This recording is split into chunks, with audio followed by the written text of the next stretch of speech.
You're in the 06010.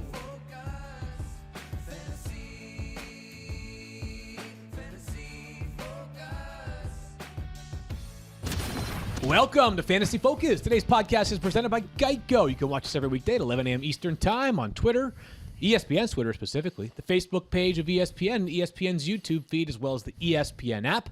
You can download Fantasy Focus wherever you get your podcast. It is Monday, December 6th. We have just one game remaining in Week 13. Field, Matthews, Stephania, and Daniel are all here. We've got a jam-packed show where we are going to recap Point all of kinds clarification. Can I ask a point of clarification? Sure, go ahead. Yeah. You said ESPN's Twitter. Is that true? Yeah, I thought it was ESPN. only at Fantasy Focus. Can you watch us on at ESPN as well? Sometimes? Yeah. Always? Yeah. Yes. Oh, Daily. wow. Correct. They blocked you a while ago, so you don't see the account. I didn't know. Yeah. I mean, And if you are I feel watching- bad about trolling them now. Oh, okay. If you are watching, by the way, you may notice that you're watching on the live stream. We have a little bit of a new setup here on the set. As Yeah, I don't you like and it. Wow, I was about to compliment it. You and I are sitting on chairs as opposed to a shared couch. Our little couch. Okay, well, I think it looks good. Not debating whether it looks good or not. I'm just saying I miss a little couch. Okay, well, your little Cooper don't like it. Your little copper couch, copper Little colored copper couch. couch. Anyways, we got a lot to get to today. Because on but the what- couch I can spread out. I got my stuff. I got, what. Okay, like, well, I just, this Why do kind you of think- ruined my lead-in. Why do you think Field requested the chairs? That's right, Stephania. You know this was tactical. But what exactly I was right. going to say... I know. I'm sad now. And we're going I'm to get to on an football in a island. little bit. And we're going to I'm get into alone. big wins you may have heard about. We're going to get on all kinds of stuff soon. But I was going to say is that, like, the reason why we look so good on this show has nothing to do with either of us, right? We're just two guys wearing makeup, right? Stephania much. obviously brings a noise every single day, and Daniel's Daniel. He's cool, he's swaggy, but you and I need a lot of work. And Yeah, not some only of that, us, one of us needs more work than the other. You're Hey, kind. hey, You're kind to listen. throw me in with you. well, That's fair. but part of the reason why the Yeah. show looks as good as it does every single day, Yes, sir. Most of the reason, let's be clear, is not us, but rather the people that work on the show. And is this very morning, true. I wanted to start off this morning with some good news and congratulate our director of this show, Lisa Camerata, who won her first Emmy as an associate director for Sports snap. Center. That's And right. if you're sitting here wondering how the show looks so awesome every single day, it's Lisa who, let me tell you this. She is probably the most patient person that you'll ever meet because she puts up with all of our junk Yes. before, during, and after the shows. So a huge thank you and congratulations to Lisa for a much, much deserved bit of recognition. Yes. We may just be like a random show, but we have an Emmy award-winning director. That's right. That's right. That We the are a talent, random show. not on Right, par yes. with the director. Yes. Let's be Stephania, clear. that's right. Maybe a point of clarification there. We certainly are, but we never give enough props to those that you don't see, you don't hear every single day. But when I tell you it's a cast of thousands that help make Fantasy Focus go every single day, I'm not lying. There are quite a few people that are involved. Lisa, a big part of our team, directs the show every Monday, every Tuesday, Friday as well, a huge part of our operation, and we're glad that she got the recognition that we know she richly deserves. And in 4 weeks, she gets to not hang out with us for like 6 months. So she really wins right. in I about know. 4 or 5 weeks. That's That a might be win-win. bigger than the Emmy. Yeah, I was actually. going to say, That's a Emmy win-win. being away from us for the rest of the No. offseason. Yeah. Lisa is the absolute best, and Lisa, great, thank you. You took camera one here. I want to address you directly. Ooh, you look good I wanna in that address you single directly. shot with a chair, man. Yeah, I It's know. nice on I'm you. gonna address Lisa directly. Lisa, Poor Lisa. congratulations. And now for the rest of your life, Lisa, you are an Emmy Award winner. So you make them address you as that. You're at Starbucks getting a coffee. Lisa, I don't know, who is that? Emmy Award winning Lisa? Oh yeah, that's me. That's my cafe mocha. Yeah. You make them address you as that. Rest of your life, you are the Emmy Award winning Lisa, and you make people in your life address you as that. Well said. Congratulations again to Lisa. And the congratulations continue here on the Fantasy Focus. As yesterday around 4:05 p.m. Eastern Time, something happened that had not happened in 364 days. The Detroit Lions won a football game! Hey, Daniel! Let's go! How do you feel, Daniel? Listen, I don't want to. Lions I wasn't going to say this, but after the game, Detroit Lions PR reached out to me and they were like, Daniel, we've had a lot of people saying that you were on Fantasy Football Now this morning, and that's every week that you've been on Fantasy Football Now, we happen to be victorious. And so we're curious if you could talk to the higher-ups at ESPN. Yeah. So I told him I couldn't make any promises, but what a freaking game that was. It looked like it was going to be like every other Lions game. Yeah. And then Jared Goff came down at the end, and wow. Yeah, one pride, baby. It was not just Lions PR. It was also that Dan Lindorfer you just saw on Twitter who noted that Daniel has been on the show once. The Lions have won once so far this season. And talk about debuts, Matthew. You think about Patrick Mahomes during his first full season as a starter, Jamar Chase to begin this year. You think about really some of the most legendary performances. Bryce Young in his first full season as the Alabama starter. And Daniel Dopp on Fantasy Football Now. Like, they write books about those kind of performances. It was unbelievable. And this is awkward because it was supposed to be in a meeting after the show, Field. But listen, you have Sundays free from now on. Wow. What? Wow. This is amazing. Yeah. This is such good news. You know Daniel's what else? replacing his host of the You know show. what else Daniel did? Like, What did he do? none of us have done this. And I wonder if you guys even noticed. Probably not. Daniel had a hairstyle change during the show. Oh, yeah. He went from like the TJ Hawkinson look Yeah. at the start. Yep. But, people were probably wondering why TJ Hawkinson was on the show as They were opposed like, to "Aren't getting you ready for playing?" his game. Yeah. And then he went to the hair up look. And even I can't do that, Daniel. Well, Stephania, I doubt there's pretty much you can do anything out there. It was just so much fun to be able to do that with you guys. I though. can't. I definitely can't do I was going that. to say, Matthew, Well, your that's thoughts? fair. I'm sort of stuck with one hairstyle fair. for the rest of my life. Oh, Yeah. look, we got a flashback. It was this was a ton of fun being able to do the show. I really appreciate you guys letting me be a part of it. I know that it's something you guys do every week, and you love being able to do the show, and I totally get it now being able to be there and be a part of it on Sunday morning. So I appreciate you sharing the love with me, and it's just a ton of fun. It was and an honor exciting, to and it's have exciting you. to join you. You'll now be there for the. I mean, Field has Field's literally just got Wally Field's pipped. gone. Speaking Yeah, of Field's Field, done. It's great. I'm so Field fired had up. his own moment yesterday, you may recall. Oh, gosh. I tried to forget it, but unfortunately. Oh, it was. Oh, that's right, the What is waddle. happening right now? The waddle. If you're not watching the live stream, Oh, my Field Yates God. is doing a Field waddle was waddling like in a honor of penguin, Jalen like a Waddle. penguin. Ew. That's Oh my gosh. amazing. God. Wow. Emmy Award-winning director Lisa, please send me that GIF. And it goes around in circles. I mean, you could just watch it on loop. That you was know? pretty good, right? Yeah, that was that's actually pretty good. Jalen Waddle's awesome. Speaking of great rookies, Yeah. great debuts. All right, should we get Yeah, to the can we show? get to some actual football here? Let's Yes. do it Oh, to it. oh, wait. Yeah, you heard me. Can you put that on tape? Yeah. Some actual football. Yeah. It's the first That time for might be everything, the Stephania. first time I've Lions ever win heard for the first Matthew time. cue Lisa the wins her football. first Emmy. Yes, and I would like to actually get to the show. Our Week 13 High Score is brought to you by Geico. Whether you rent or own, Geico makes it easy to bundle home and car insurance. Go to geico.com today. And our Week 13 High Score was none other than George Kittle, a bad, bad man for the San Francisco 49ers, who had 9 catches, 181 yards, 2 touchdowns, plus 5 rushing yards, good for 39.6 fantasy points. The second best game of his career, his first ever game with multiple receiving touchdowns. Matthew, he had a slow start to this season. Other than last week, he has been absolutely sensational coming off of that calf injury.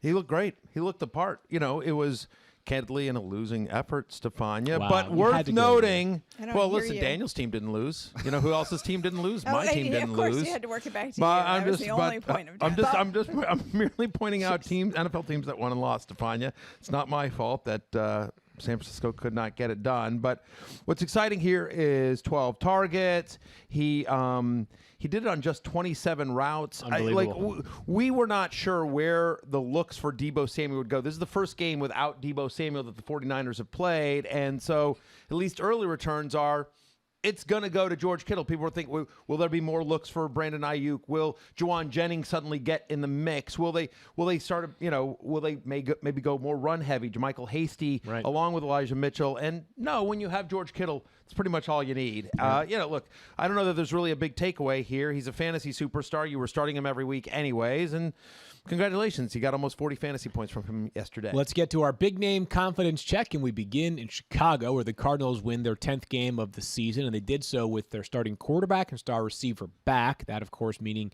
Kyler Murray and DeAndre Hopkins. Stephania, before we talk about the performance fantasy-wise, Kyler, in your eyes, looked what percentage yesterday? Oh, I thought he looked 100%. I thought he looked like Kyler Murray. I mean, this is the player that you wanted to see. He ran for 2 touchdowns. Yeah. He also had 59 yards rushing. I think that was about the most he's had all year. He It basically is. put to rest any concerns that you had about his ankle because he was just playing like himself. And so this really goes back to Arizona and what a great job they did in managing these players and bringing them back when they were ready. And Field, I have a question for you, if I may. Sure, please. No, Do you totally like, all right, great, Kyler's back. Here's the thing. So I'm just going to own this. Kyler was on my hate list this week. I had him at, just again, hate list is always about expectations. I had him ranked 11th going into the week. So, I mean, it's not like I, quote, hated him, but I had him ranked 11th. So I had him going into the week lower than I ever had previously. And one of the reasons I noted was he was averaging 18 rushing yards a game, whereas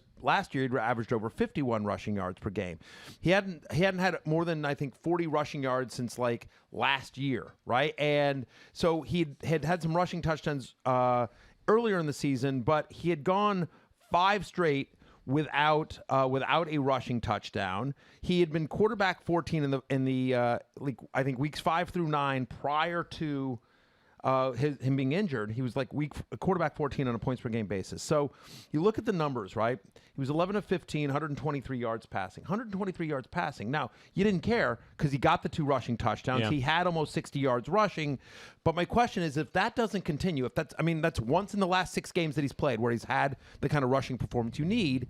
They play the Rams next. So I guess my question to you, Field Yates, is because the passing numbers aren't there really.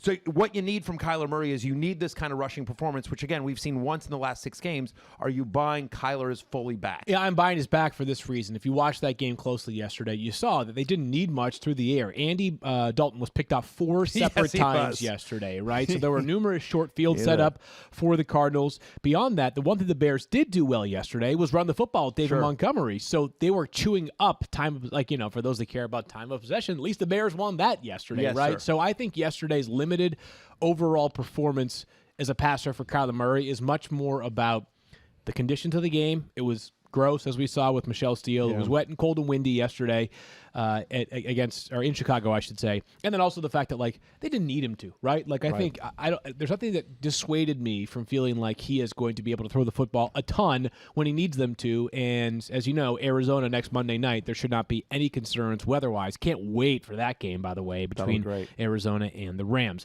After that, by the way, Lions, Colts, Cowboys, Seahawks. Yeah. Cowboys are a decent defense there. Indy's been all right, but none of those scare you. And no weather concerns the rest of the way. None. At Detroit, that's a dome. Home to Indianapolis, at Dallas, home to Seattle, correct. So no weather concerns for Kyler Murray in the next 5 games. So that's nice as well. He also benefited from having his star receiver back, Stephania. He had 2 catches in DeAndre Hopkins. Same question to you. How did he look in your eyes, health-wise? Fine, but I don't think we really saw enough to really stress the things that we would want to see stressed in DeAndre Hopkins. And maybe that was fine for this first outing. You talked about a little bit about how the game flow went. It was never going to be a big field for them. He got a touchdown, I think, very early out of the gate, and it was a 21-yard touchdown, but he only had those 2 catches, so we never really saw him have to open up and stress the hamstring, but you got to feel good about him getting on the field. Yeah, he did find the end zone, which is good, but if you take away his touchdowns this year, which is unfair to any player, but if you do that for DeAndre Hopkins, he's down to 8 fantasy points per game. You take away Cooper Kupp's touchdowns, and he's still averaging, I think, 13 or something non-PPR points per game. It's ridiculous. That is the point we've been making with DeAndre Hopkins. Look, no one questions his talent. One of the best pure wide receivers in the NFL on a talent basis. Right. The problem is that he has become touchdown dependent. Last year in Arizona and in his previous stops in Houston, he was a target monster. He was a volume hog. He was 1, 2, and 3. He was like the top 3 reads on every route. But now in Arizona, credit the Cardinals organization for adding AJ Green, for having Christian Kirk, for drafting Rondell Moore, for having some nice running backs. Obviously, James Conner has been very involved this entire year. What a great year for James Conner. And so, by the way, the addition of Zach Ertz as well. There's just a lot of talented mouths to feed in that offense. Kyler likes to spread it around. He's always a threat to run it with his legs now as well. So that's the concern. DeAndre Hopkins has weirdly devolved into a touchdown-dependent wide receiver too. Let's go to Seattle, where the Seahawks got a win over Stephania's 49ers, unfortunately for Stephania. Russell Wilson was back, and obviously he's been back for a few games now, Matthew, but he has not been himself over the past couple of games. But yesterday he looked much more like vintage Russ. Not all the way back, but still pretty solid. 231 passing yards, 2 touchdowns, 1 interception, 15 rushing yards, good for 16.7 fantasy points. The interesting part is that Russell Wilson has long been known as one of the best, if not the best, deep throwers in the NFL. And if I do the math correctly here, 37 attempts, 231 yards. That's like what? Like less than 7 yards per attempt. It's like 6.5 yards per attempt. Not very Russell Wilson like yesterday, but 16.7 fantasy points. Not terrible. No, and they took a couple of deep shots to Tyler Lockett as well. And so, yes, I agree with you. Russell Wilson looked closer to what we saw in Russell Wilson previously. And so, look, he may have been dropped in some leagues. I still don't think he's all the way back. He's still not running, which is a bit of a concern here. But as it relates to Russell Wilson's fantasy value, I think like he's been on the hate list the last 2 weeks. Yeah. He won't make the hate list this week, but he won't make the love list either. He's probably going to be ranked somewhere in the 10 to 13 range. Like I think he's a high-end QB2, low-end QB1. Right now I think he's a little bit more matchup dependent. What's positive, though, they are playing at Houston this week. So, I don't know, maybe he does make the love list on like others receiving votes now Honestly, that I think about it. I haven't done my numbers yet for next week, obviously. The schedule's kind of favorable for them Sure. the rest of the way. It's at Houston, at the Rams. You don't love that matchup, but home to Chicago, home to Detroit, and then at Arizona in Week 18. Arizona might be the number 1 seed by that point. Clinched, locked up. They could be resting their starters. I don't want to put the cart too far ahead of the horse. That being said, I do think that Russ could have a strong finish, which will propel into some very interesting conversations this offseason. Yeah, absolutely. The win over San Francisco, because they beat San Francisco yesterday. It was a game that the 49ers were favored in, but Seattle won after having lost so many games. They won and beat San Francisco, putting them right back into the playoff hunt. They're in the hunt now. Right. Is there a way to cut Matthew's mic for the rest of the show? Yeah, I Can we wish. do that? Yeah. Daniel, Why? if you're Just taking because over- it's not my fault. I'm not the one that missed all those tackles. You're just the purveyor of I mean, truth, I'm is just what you're right, saying. Stephania. Say, I mean, I'm is not it? listening Do you to blame? I'm like checking my Twitter feed, and you know Stephania, what I happen when to you be think looking about at? I just wanna Stephania, tell real you- question. I have a real question for you. No. I'm gonna speak first. Yeah. You're already insulting Good. me. Get it. My tweet. I got? posted a poll last night. Oh, I yeah? said, "What are the chances I actually show up to the FF pod tomorrow when Daniel's Lions won their first game and Matthew's Washington football team beat the Raiders?" And the choices were slim or none. Right. Sure. What won? They tied pretty much. It was 51% slim, 49%. But one response was from David Hicks, who said, "You're not kidding anyone, Stephania. We know you love Daniel too much not to celebrate the moment with him." This is Matthew, true. however, and it's true. That's why I won. That's why I came absolutely. in. Stephania. We It's Because appreciate out you of being respect here. and love for Daniel 100%. We appreciate you and being Lisa, professional, Emmy being the award-winning Lisa. yeah, Not 1,000%. you, to be clear. Stephania, we appreciate you being the adult on the show, being a professional. Someone on the show needs to be, absolutely, and standing there and answering the tough questions. Like, who do you blame the most for the 49ers loss? Like, it's not my. Do you think it's Garoppolo? Do you think it was the play calling? Is it the defense? I don't think I'm just it was curious The if there refs, was Stephania? The refs? It wasn't DK interesting Metcalf. day I It for can the was tell refs. an you that. ugly pass interference at the end, but come on, it shouldn't have come down to that. There were some mistakes on everyone's part. Let's keep Yes. things moving forward then to talk about But the not mine. Seahawks wide receivers. Real talk. Yes, sir. Can before we move on, and this is also for DK Metcalf. Yeah, sure. Are you guys starting confidently Russell Wilson next week in your He was just fantasy saying, playoff not matchup? on the love list, but not on the others receivers. they're at Sorry, not on the Houston. hate list. I Yep. think probably fairly confidently, because the difference between Seattle and Indianapolis is that they just can't run all through and over and around Houston Correct. Yeah. like the Colts did yesterday. Like they just, go, by the way, fast forward to Adrian Peterson with 6 rushing touchdowns next week. 1,000%. That being said, like I think next week could be a vintage Russell Wilson Right. day. All right, what about A DK fix-me Metcalf game. then? A fix-me game, There you go. exactly, Matthew's for probably playing against Russell him, so you know Wilson. he's going off. Anyways, let's keep things moving here. DK Metcalf and Tyler Lockett. DK had 5 catches on 8 targets, 60 yards. I believe it was like the first or second play of the game where Seattle threw the ball to DK Metcalf. A slightly more concerted effort to get him the football. 8 targets, that's good. Problem is he hasn't scored a touchdown since the Week 9 bye. That's a long time for DK Metcalf to go without a touchdown catch. He has one 100-yard game all season, Matthew. There's no question he has not lived up to preseason draft expectations, and some of that's some bad luck. Some of that's the injury to Russell Wilson. You sit here and you say, well, he hasn't had more than 60 receiving yards in 5 straight games. Well, some of that's Geno, and some of that is Russell Wilson with only 9 really good fingers. And so, my expectation here's what I would say: if I have DK Metcalf, if I've hung with him for all this long, what that means to me is that you haven't figured out a better replacement for him. So against Houston, what's been encouraging to me, 2 things that encourage me. He saw 8 targets in this game. He's seen 8 targets in 3 of the last 4. Okay. And Russell Wilson, to our eye test, looked better. Looked closer to Russell Wilson. And you figure yet another week looks better. So I don't know. Like, my point is if you're not starting DK Metcalf this week against Houston, why is he on your roster? Why is he on your roster? Like, seriously, because it's like you're not going to get a better opportunities. Because, like, if you don't want to start him against Houston, you don't want to start him against anyone. Right. Right, to me, right? I would think so, too. Yeah. So, Yeah, again, definitely. like, he's gotten at least 8 targets in 3 of the last 4. They're playing Houston. DK Metcalf was on my love list this week, and certainly he didn't have like a love-like performance. But my argument was like there was so much made about the fact that he didn't get a target until the 4th quarter against Washington. They're going to make a point and an emphasis to get him the ball, and they did. And look, did it work out? It didn't work out in a massive way. But again, like whatever, 5 for 60 or whatever he did on 8 targets, like not a great game, not what you drafted DK Metcalf to do, but certainly a big improvement from last week against Washington. They're playing Houston this week. You're starting DK Metcalf or you're dropping him. We're going to talk about. I don't know why you would hang on to him if you're not starting him this week. Well said. We're coming back to talk about injuries in just a moment. Before we do that, do you own or rent your home? Sure. Sure you do. And I can bet it can be hard work.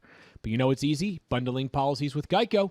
Geico makes it easy to bundle your homeowners or renters insurance along with your auto policy. It's a good thing, too, because you already have so much to do around your home. Go to geico.com, get a quote, and see how much you could save. It's Geico easy. Visit geico.com today. That's geico.com. Think about major life-changing moments you've had, like buying your first car, getting married, hosting fantasy football now, having your first kid, or moving to a new city. Yeah. Watching your Lions win a game. Absolutely. There's also landing that big job that you've been going for, which can bring new opportunities of growth, hopefully a higher salary, new coworkers, Like new host friends, of Fantasy Football Now. and awesome new career achievements. Whether you're trying to get your first real job out of college, achieve a new title, or land your dream job, you should go to ZipRecruiter.com/easy because ZipRecruiter makes it easy to find that next job that could change your life. How? ZipRecruiter acts like your free personal recruiter. When you create a free profile, ZipRecruiter starts working for you. They send you jobs that match your skills and experience. They even pitch your profile to employers whose job match your experience. If someone from that company really likes what they see, they can personally invite you to apply for their job. It's no wonder that ZipRecruiter is the #1 rated job site by G2. So if you're looking for a life-changing job, ZipRecruiter is a game changer. They make a whole job search experience a whole lot better. Sign up for free on ZipRecruiter.com/easy today. Once again, go to ZipRecruiter.com/easy right now to sign up for free and put ZipRecruiter to work for you. We're back, and time now to talk about the injury roundup from Week 13. Stephania, we start with Adam Thielen, who left the game after just 1 catch and 0 yard yesterday for the Vikings. He looked painful. He looked in pain right away, and he is certainly in some pain today still. Yeah, he was. He had an ankle injury and was originally labeled questionable to return. Obviously, they ultimately ruled him out in the second half.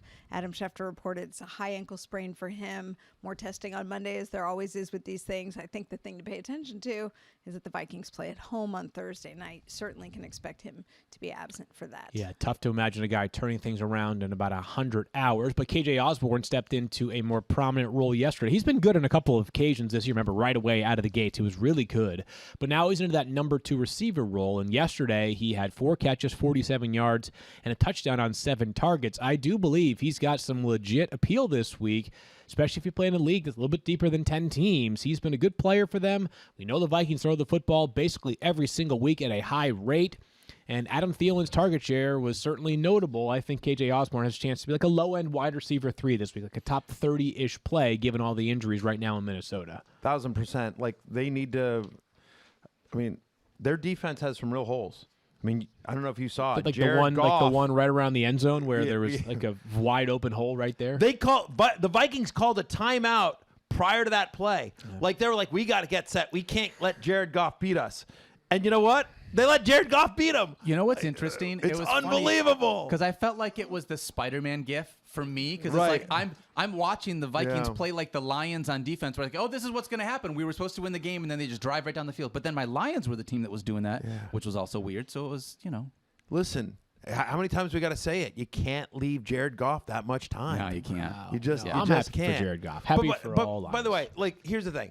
All jokes aside, like, if I'm a Lions fan, Daniel, I think you should feel like this is a team that easily could have, especially given some of the heartbreaking losses you guys have had, that easily could have said, like, you know what, we're packing it up. Like, let's make our vacation plans, and we're checking out which Airbnb we're grabbing in Hawaii or wherever. And listen, that was a gutty comeback win for you guys, and Amon-Ra St. Brown had a really nice game. Like, there's starting to be a little bit of, there's some pieces that are getting built there in Detroit. Like, you still have a long way to go, but I would feel hopeful today if I was a Lions fan. And by the way, it's just such, like, it gives me, it pains me to see a team with 0 wins going into week 13. Like, the standing sheet looks a little cleaner right now that everybody has at least 1 win.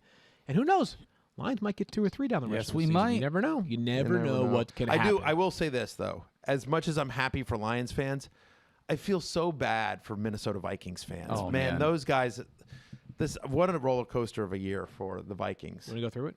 Sure. They have lost a game in the final play of overtime. Week 1. Week 2, 37-yard field goal to win the game. They missed that. Right.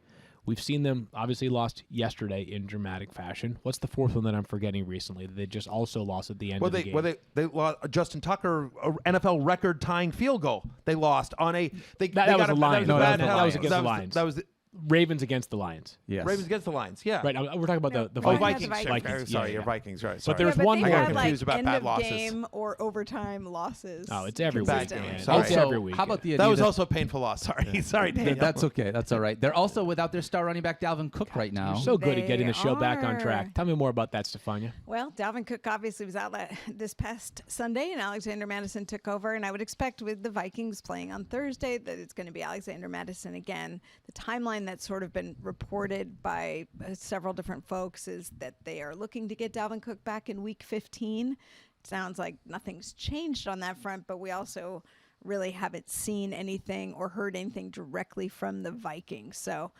stay tuned. You never know if those timelines could extend, but for Thursday's purposes, plan on Mattison. Okay, Thursday night could be Alexander Mattison, which should be a busy night for Mattison, by the way. Yesterday, he handled 22 of the 24 carries from Minnesota running backs. He had 124 total yards. He had 3 catches. He found the end zone as well.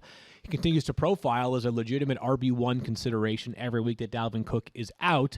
Steelers' run defense on Thursday, by the way, actually, it might be more their pass defense than their run defense.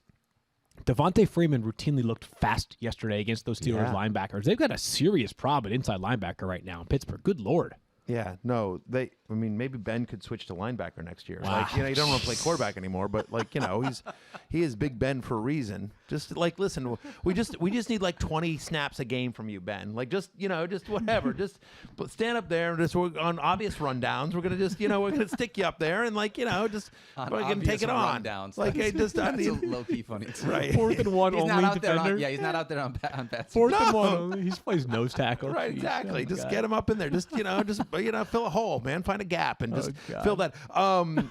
Kevin Pulsifer, by the way, great Kevin Pulsifer notes that the Vikings every single game except for one this year has been within 1 score. Unbelievable. So just very stressful, even in wins for the Vikings. They've had no. They've had no losses where you're like, all right, that's where it's at, and they've had no wins where it's just, it's basically every game but one has been within 1 score. Let's keep things moving here. And Stephania, Jalen Hurts was ruled out for the Eagles yesterday before the game. They head into their bye now. What's the long-term outlook for his ankle?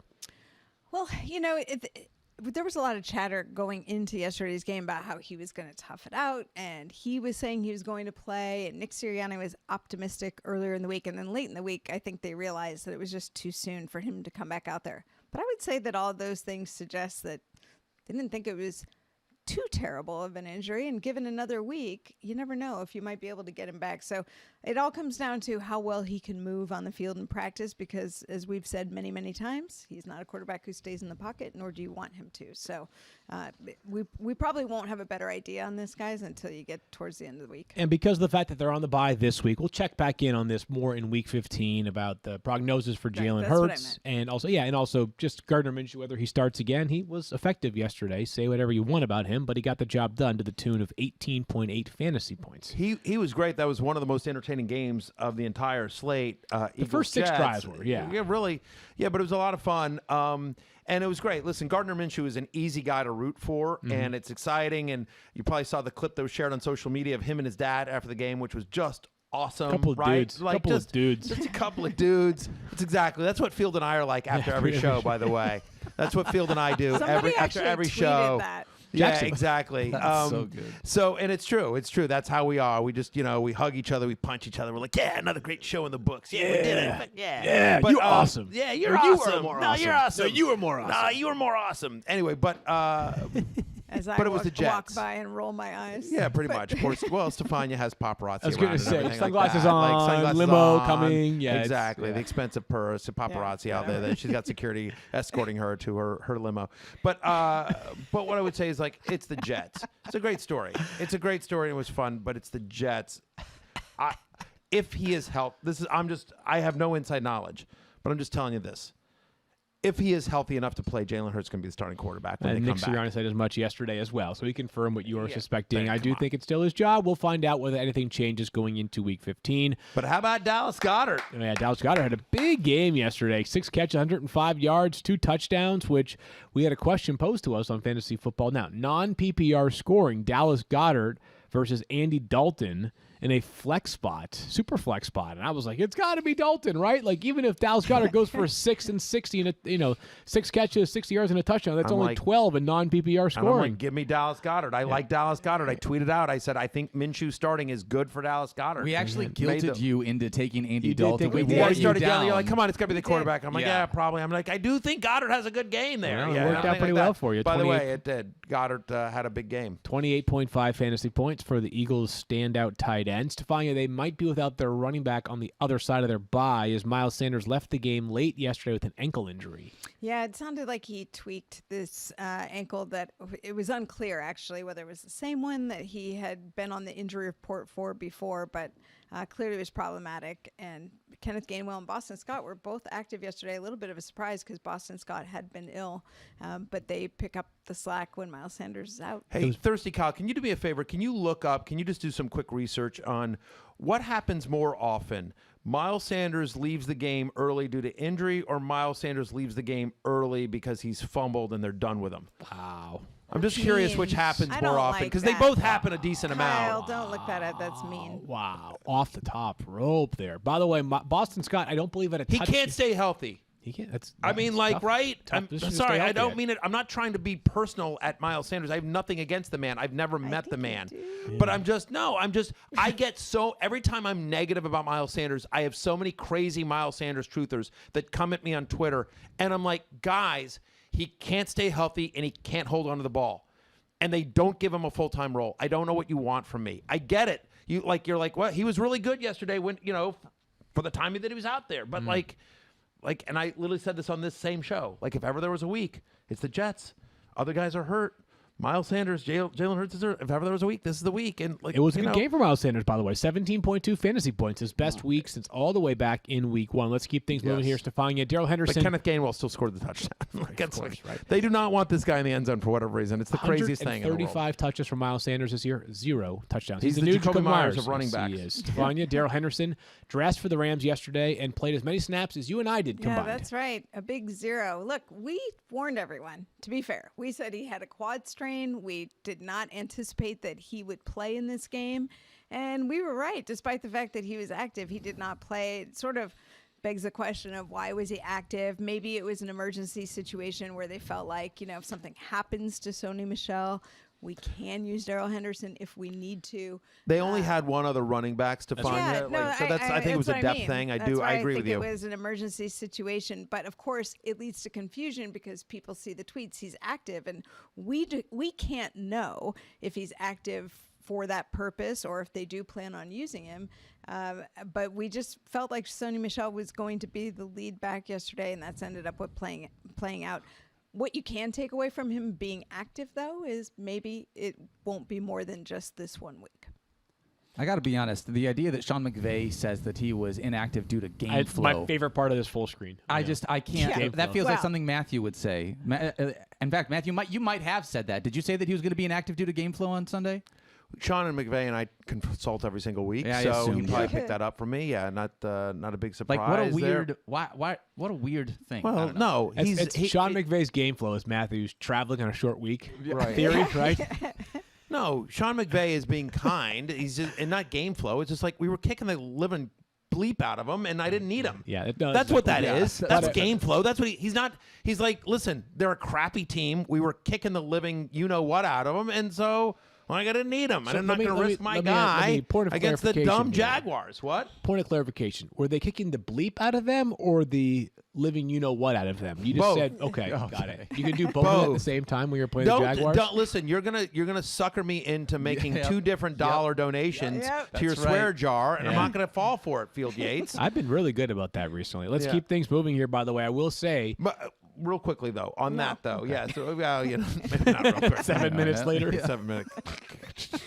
tomorrow, If you had a jar And for then- that, you think how much money you could raise. Just on whenever I say real quickly and then don't actually stick to it. That's right. That's Or the dangerous just drinking when game you of the say- 06 show. No, that is Please the drink alcohol responsibly. posting. Yes, Drink exactly. responsibly, Drink yeah. responsibly. Take a water break. So, what I would tell you.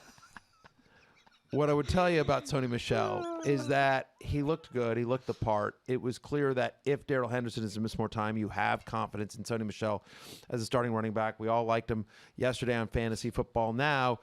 And it's just another example of whether it was Alexander Mattison or Jamaal Williams, who was solid, wasn't great, but was solid for the Lions yesterday.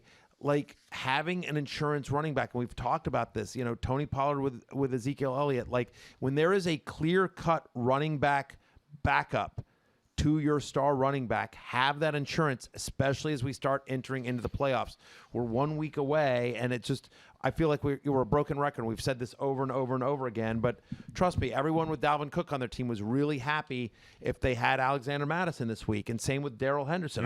I played against a guy that had Darrell Henderson. I was just like, oh, he may not have him. And then it's just like, oh, he also has Sony Michel. Darn it.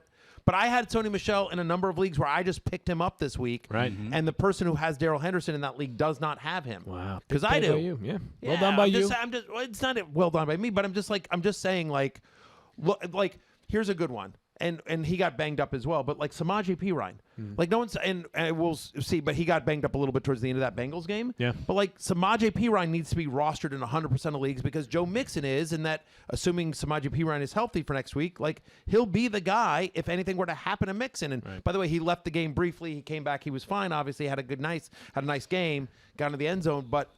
Like there are guys like that, Devontae Booker, who filled in well for Barkley when he was out. If something happens to Barkley again down the stretch, That was only 4 minutes, by the way. That was pretty Yeah, good. that wasn't too bad. Stephania. it was helpful though. I was going to talk about Sony, but now let's talk about Kenyan Drake instead. Kenyan Drake, Stephania, suffered an injury that he described on Twitter after the game yesterday. Not good news.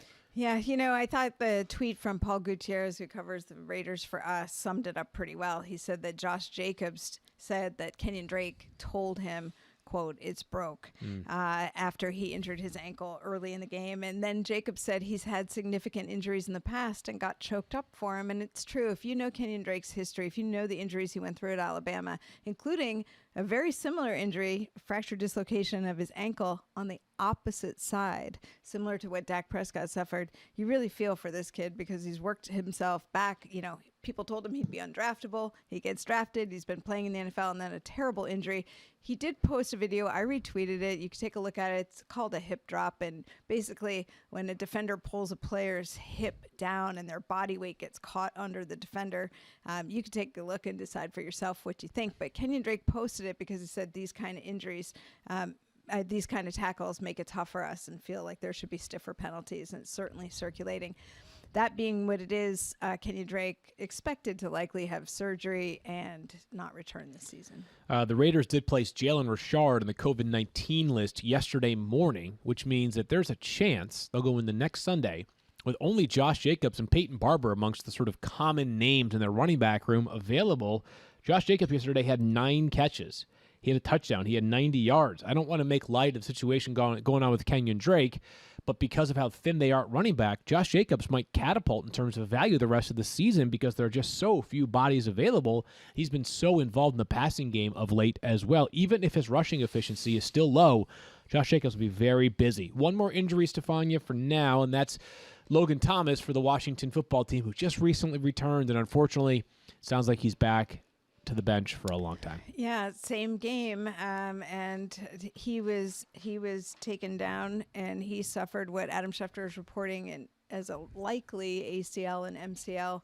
They always like to get imaging of these tests. Believe me, when they suspect an ACL tear, they know manually if it's torn, and the fact that there's other ligaments involved just makes the injury more complicated.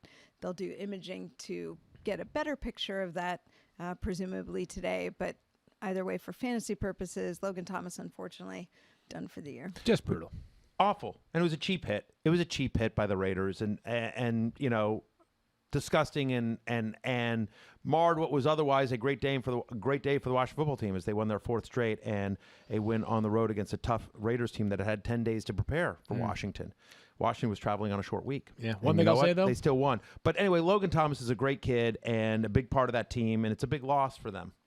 I'm glad he got his money, though, before this season. Yes, sir. Because he extended this offseason. I think it was, 3 years and $27 million. Something like that, yeah. You know, he had a year left in his contract. He could have said, I'm going to wait for free agency. And many players do that. And it does work out frequently, but there is some risk involved.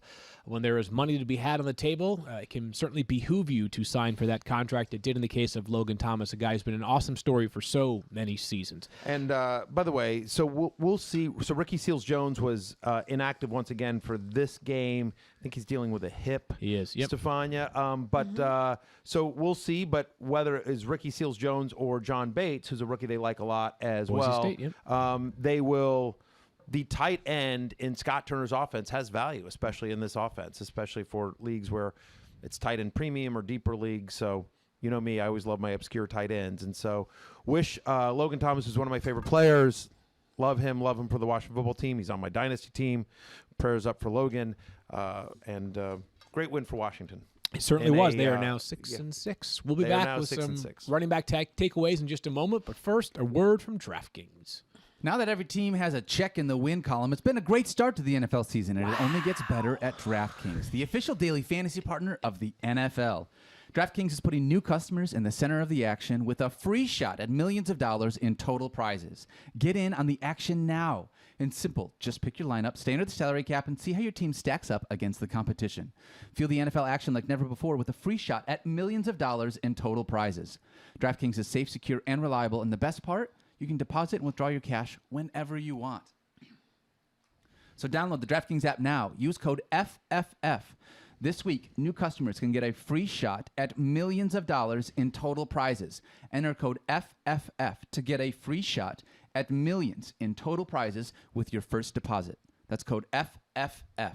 Only at DraftKings, the official daily fantasy partner of the NFL. Minimum $5 deposit required. Eligibility restrictions apply. See DraftKings.com for details. Did you know that more than 50 million men suffer from male pattern baldness? Why am I looking at Matthew when that happens? I'm aware of it. 50 million, and 2 out of 3 men will experience some form of hair loss by the age of 35. So that's what it is. I just turned 35. Yes, exactly right. I've got 6 months until I do. I better watch out. Keeps offers a simple, stress-free way to keep your hair. Convenient virtual doctor consultations and medications delivered straight to your door every 3 months. You don't have to leave your home. Low-cost treatments start at just $10 per month, and Keeps offers generic versions, discreet packaging, and proven results. Keeps has more 5-star reviews than any of its competitors. Prevention is key. Treatment can take 4 to 6 months to see results, so act fast. If you're ready to take action and prevent hair loss, go to keeps.com/FFF to receive your first month of treatment for free. That's KEEPS.com/FFF to get your first month free. Keeps.com/FFF. We're back, and we're talking about running backs, and I want to make sure we get through a bunch of these because there's one that I really want to have a conversation about. It'll make a whole bunch more sense in about, 5 or 8 minutes. We'll begin with Jamaal Williams. Matthew mentioned him earlier on for the Lions. He had just 1 catch. That was a surprising part of his day, but 80 yards. Still, I think the big takeaway here is that when the Lions don't have DeAndre Swift, it's clear who the go-to back is. We did see some of the rotational backs on occasion yesterday. During the Lions' win? It was their win. Okay, it was a win, yes. But ultimately, 20 touches last week, 18 this week. Like, how can you complain about 18 touches from running back? You can't. But the only concern is that he just didn't get any targets. So Jamaal Williams, who's really a good pass-catching running back and has previously been used in their passing game For whatever reason, I think he got one target in this game. Well, they weren't playing from behind because they won the game. This is true. Well, Right. I mean, they played behind on the last drive. The last drive, whatever, yeah, but at that point they had a different Yes, it was running more or back less. in. It was a more competitive game than normal, but still, I mean, they threw a bunch. I can't pronounce that. What's the Godwin Igwebuike? Thank you very much. Yes, he ran a lot of routes among their running backs. Sure. But still, in the context of he's filling in for DeAndre Swift, he's a mid-tier RB2. I think yesterday affirmed, the workload, 18 touches for Jamaal Williams, you're going to bank on probably more than 9 fantasy points 8 out of 10 weeks. You still like the workload here for Jamaal Williams. 18 touches this week is nothing to sneeze at, no question. So I have this theory on David Montgomery, and I'm not trying to, I know it's been a tough year for Bears fans, and I think they all recognize that the roster is flawed, that there's probably going to be significant organizational changes this offseason, that Justin Fields' health has obviously marred recent weeks as he has not been available. But I really believe David Montgomery, if this Bears offense turned things around next year, which might be wishful thinking, but you never know. Justin Fields has some of the goods to be a special quarterback. We might think of David Montgomery in a different light. He plays a ton. That part is good. This guy is so talented, though. Every time I get the chance to see David Montgomery play, I get more and more impressed with him. He had a monster day yesterday, 28.1 fantasy points. And since he came back from injury, he has had 15, 20, and 29 touches in 4 games. His volume is so good. The Bears do have good pieces behind him, specifically Khalil Herbert, but he's the workhorse in this backfield, Matthew. I really hope this Bears offense becomes more high-octane next year, because if they do, David Montgomery is going to be potentially a top 12 or 15 running back consideration again coming into the season. And you agree with that, so let's move forward here to Saquon Barkley, who yesterday had 74 total yards and 6 catches. I got to tell you, though, there's a play or two per game from Saquon Barkley where you say to yourself, oh, yeah, that guy looks awesome. Yeah. Because he has some really uncommon quickness and acceleration. He's a powerful guy, obviously. Then 70% of the runs he gets, you're like, I kind of wish they had just QB sneaked for 2 yards instead, because it would have been just as effective. And I think in most cases it has nothing to do with Saquon. I think in most cases it's the fact that the offensive line is just so poor still in New York. But 74 yards, 6 catches, 13.4 fantasy points, whether it's the offensive line, whether it's the fact that he's been hurt, whether it's the system, I don't know. They don't score touchdowns, though, in New York, and Saquon Barkley has been a disappointment this year. For those that use a first-round pick on Saquon, it has not worked out. Even if you take away the injury, he has not been effective in the games that he has been available. And I know that things look better on paper this week as they play the Chargers, but how can you confidently state Saquon Barkley is going to be a top 10 play in a given week? You certainly can. He made the hate list this week, and that ended up being correct. He was on the road at Miami. He doesn't have a game with more than 16 carries so far this year. The workload isn't there. The passing game usage is inconsistent. Well, it's fine. 6 catches is good, but it's inconsistent. Last week it was, but it's over the year. I think recently it's been good. It just it's 6 catches for 19 yards. Right. It's all behind the line of scrimmage. Yeah, it's all dump offs. Right. At best. And so specifically to Saquon Barkley, I don't know what to tell you guys. He was on the preseason hate list. We argued about this tremendously. Not you we. and I. No. By we, I mean Mike Clay. Right, I love Mike Clay. Mike Clay's as smart a fantasy analyst as there is in the industry. He does great work for us here, up and down the board. He is fantastic. I am a huge Mike Clay fan. But for whatever reason, this dude has a blind spot when it comes to Saquon Barkley. Find yourself somebody who looks at you the way that Mike Clay looks at Saquon Barkley. With big, you ever see the old Bugs Bunny cartoons with the big hearts in the eyes? Yeah. That's what Mike Clay is like whenever Saquon Barkley gets mentioned. He's just like, whoa. So you know what? You have an idea then. You know what we should do? The whole prison Mike routine, by the way, is him hoping to be locked in jail with Saquon Barkley. Wow. Yeah. All right.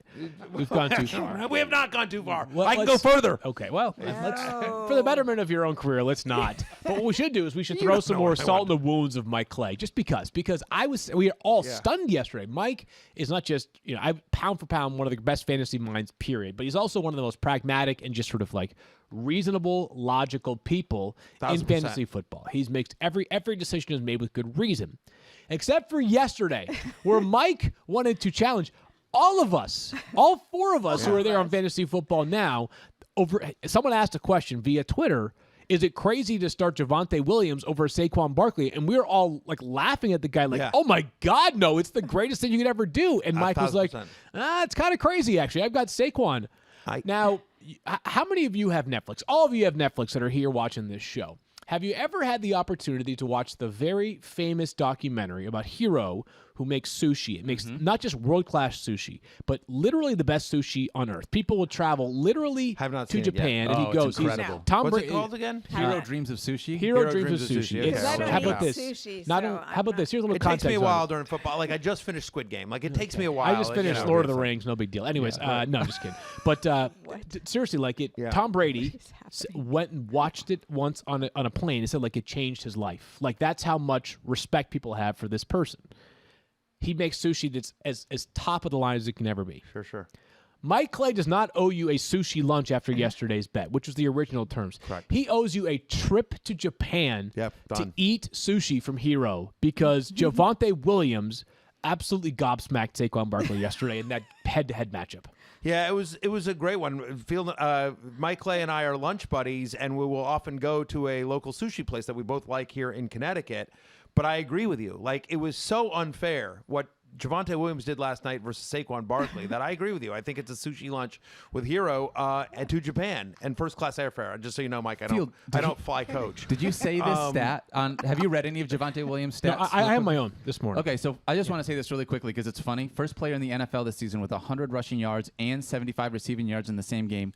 He's the first rookie to accomplish that since Saquon Barkley. Unbelievable, right? Nice. It's crazy. So good. Nice. But so while we can have some fun with the Mike Clay thing, like the more important part here is that a star may have been born, well, not last night, but the opportunity for him to be a star. Hang on, before we move on to Javonte Williams, Saquon Barkley, like he's no longer a must start, right? I think he's matchup dependent. I think he's probably a low end RB2 because there's so few running backs right now. Which I think is fair. But by the way, 9 points against the Dolphins, 13 points against the Eagles. Yeah. Since firing Jason Garrett, who was clearly the problem, the Giants have scored 1 touchdown in 2 games. Unbelievable. Like, you know, I like dirty business. I'm just saying, Jason. Listen, You There's can a say lot of whatever things you wrong want, with the right, Giants. as You you can say just whatever you want, but like the fact that Jason Garrett had to be the scapegoat for all the organizational problems of the Giants is ridiculous. Yeah, pretty ridiculous. I completely agree on that. But let's move to Javonte Williams, and let's look forward, Matthew, because what we don't know, maybe Stephania can give us some context. Do we have any idea what the timeline is for Melvin Gordon, Stephania? No, I don't think we do. I mean, it was just clear that he was not anywhere close to being ready to play this week. And I think what's interesting to me is that the chatter was, I think Melvin, we talked about this on Fantasy Football Now, that Melvin Gordon knows, like, he wants to be out there because Javonte Williams has really been chomping at the bit. And I think the people in Denver knew they could see this if Javonte Williams was cut loose. But now the question becomes for Denver, what do they do? Well, and we'll see whether Melvin Gordon returns next week at all this season. I don't know. He is going to be a free agent this offseason. The Broncos, I would think, are going to just stick with the players that they have on their roster going forward. But let's just put some context on what Javonte Williams did last night. Again, this was his first ever start. He had 178 yards from scrimmage, by far the most amongst all running backs in Week 13. The only player with more, Justin Jefferson. It's easier to have more yards from scrimmage as a wide receiver than a running back. It just is. He had 29.8 fantasy points, most amongst all running backs in Week 13. That includes Jonathan Taylor having a monster day in which he had over 140 rushing yards plus 2 touchdowns. He had 76 receiving yards. That was the most amongst all running backs yesterday. Also good news, right? 76 receiving yards. You'll take that. And this is one of my favorite stats because one of the hallmark characteristics of Javonte Williams' game is that he just simply does not go down. He's impossible to tackle. He's powerful as all get out. He's elusive. He had 3.17 yards per carry after contact yesterday.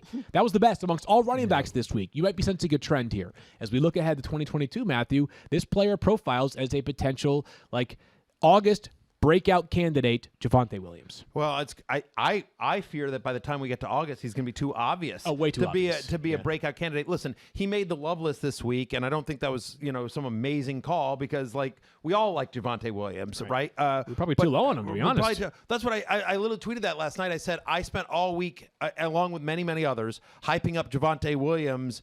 I still might have been too low on him. He looked great. I will say this. I will give myself credit for this. I mean, I think everyone liked Javonte Williams going in last night. But in the preseason, one of the things I said was, I think Javonte Williams is going to be this year's Cam Akers, to which I mean he's somebody that will be overdrafted because people aren't realizing that he's in a committee with Melvin Gordon.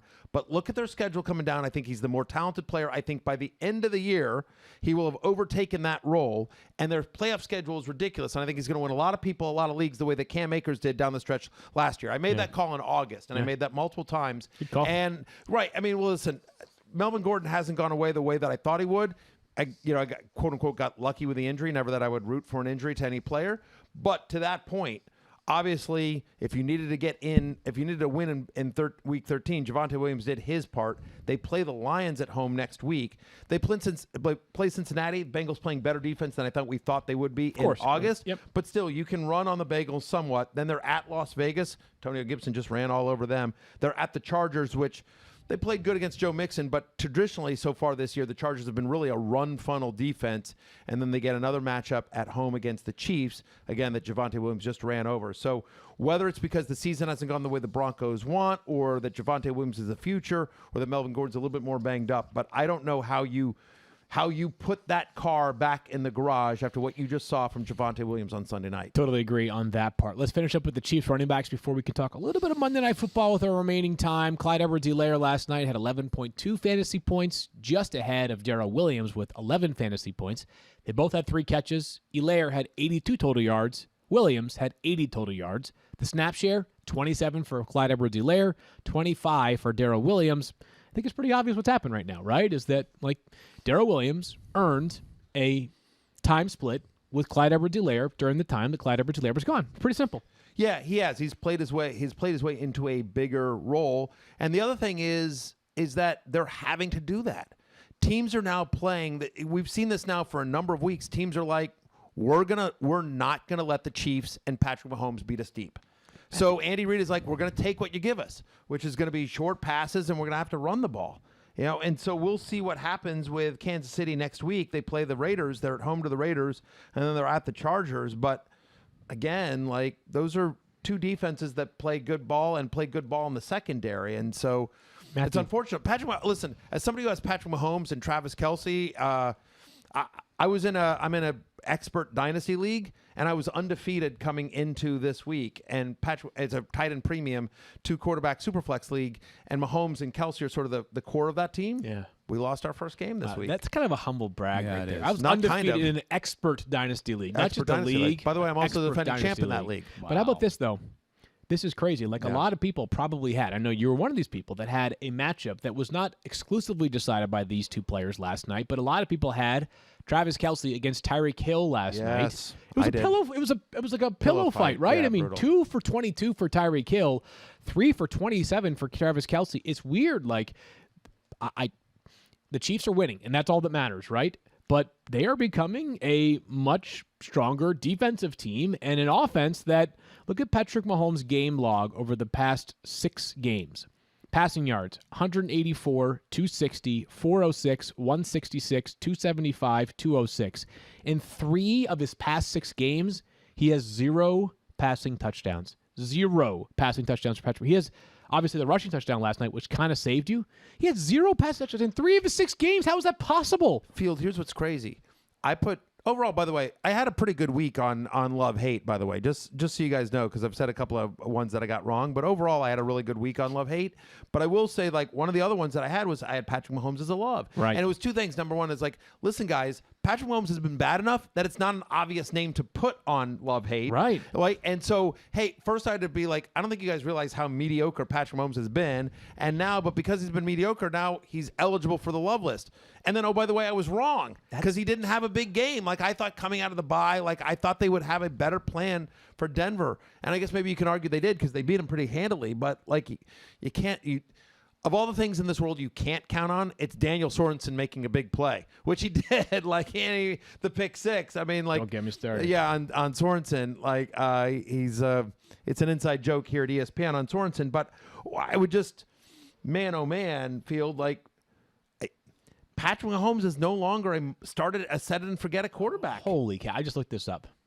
Coming into today, or coming into this season, in his first 3 years as a full-time starter, obviously played just 1 game as a rookie all the way back in 2017, Patrick Mahomes had 2 career games with 0 passing touchdowns. He's got 3 in his last 6. That's incredible. And again, nothing. Patrick Mahomes is no longer is not like a failed quarterback. He's Patrick freaking Mahomes. Obviously, it's just the way the teams have played them has changed, and it's teams are not ascent. They're on the scent a little bit, and it's harder to have explosive plays in this offense. Times have changed a little bit. I'm not worried about Patrick Mahomes. The Chiefs are still very much an AFC favorite. This is more just me like expressing a holy cow moment here because I would have never guessed that coming into the year. But just going off of that field, so one of the stats that I used in talking him up is like, listen, we all know about Andy Reid off a bye. Well, Patrick Mahomes in his career off of a bye coming into this week averaged 24.7 fantasy points a game. Last night, 12.5. Wow. Yeah, it's just weird. It's weird. It's weird. But listen to his last 12.56 by 7.5, 36.24. Okay, so he had a big game in week 10 against the Vegas, right? 10.4, 14, 7.4.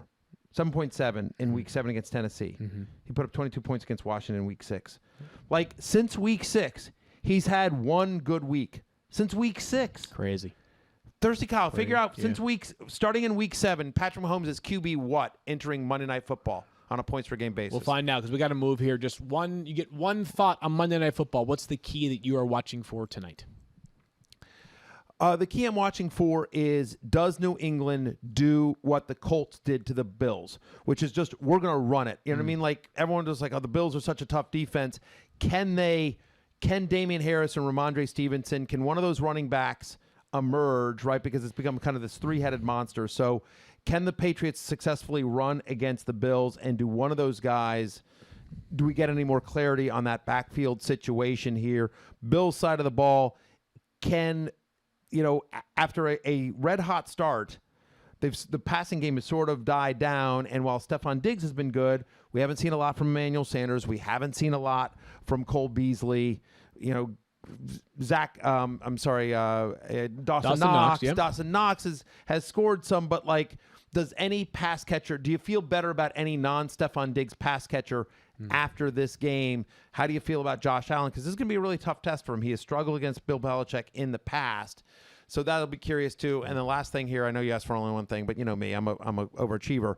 Matt Breida, right? Does Matt Breida overtake? I think is the right word. Overdeliver. That's overdeliver. So does Matt Breida take this backfield over? Remember, against the Saints last week, he was a healthy scratch. Zach Moss was a healthy scratch. Right. Interesting. Breida looked like the better running back between him and Devin Singletary. Last thing here. Thirsty Kyle, of course, always Johnny on the spot. Since week 7, Patrick Mahomes is averaging 14.7 fantasy points a game. He is QB 21. Since week 7, Patrick Mahomes is not a top 20 quarterback on a points per game basis. Crazy. And all their players, all their important guys are healthy, right? Yeah. Tyreek Hill, Travis Kelce, those are really the only guys that really matter, right? Yeah, Clyde the running backs, like the offensive line is it's weird. Anyways, and then the complimentary guys, the Byron Pringles, the DeMarcus Robinsons, the Mecole Hardmans of the world, like all the guys that were there when he was going off last year, right? All still there. Weird things are happening all around the NFL universe these days. A fun one on tap tonight. Congratulations again to not just Daniel, but of course Lisa. We can never run that clip again, and that's okay by me. No, we're running that every day. Matthew and Stephania and Daniel. How about a congratulations to the Watch Football Team, 4 in a row, baby. There you go. 6-6 for Washington 6-6. Team. Control our own destiny. We win out. We win the NFC East. We are back tomorrow. We'll talk to you on Tuesday. Waivers, Monday Night Football recap, and so much more. Hail the Washington Football Team. Hail victory. Peace out.